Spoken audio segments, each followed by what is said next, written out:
Hey guys, Matt Moreland Realtor here with a few tips for home buyers, specifically before you start touring homes. So my first tip for today is going to be narrow that list down to just 5 at a time. I know it's difficult. I know you have 20 dream houses that you want to see today, but after 5, you really see that you forget which one was which and they all sort of start to blend together and you end up having to go see all of them over again in groups of 5 anyways. So just narrow that list down a little bit and it will help in the end. The second tip is going to be coming up with some sort of name to remember each house by. So based on a unique feature each one has. Maybe if there's a pool at one house and none of the others have pools, it's the pool house.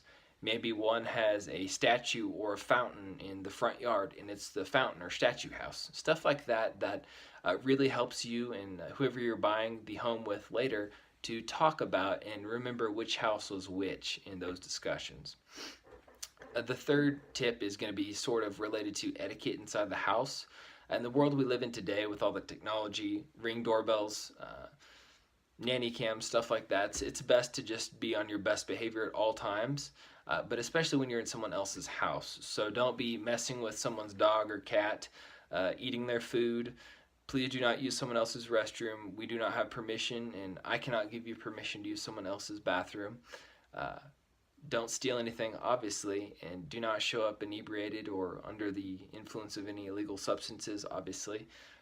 But on sort of the Ring doorbell and nanny cam aspect of things as well, it's important to realize that they can hear what you're saying a lot of the times.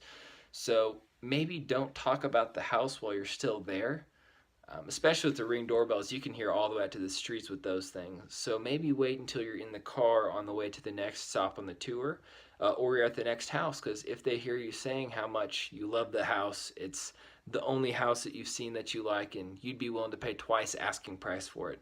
When you go and submit an offer at 20,000 below asking price, they're going to come back at full price because they know you're willing to pay it. So just be careful with your words and your actions, and play it safe and have a good time and enjoy looking at houses. But those are my tips for the day. I'll post my contact info below. Feel free to connect with me on social media, Facebook, LinkedIn, Instagram, and reach out with any questions you might have. But until next time, thanks guys.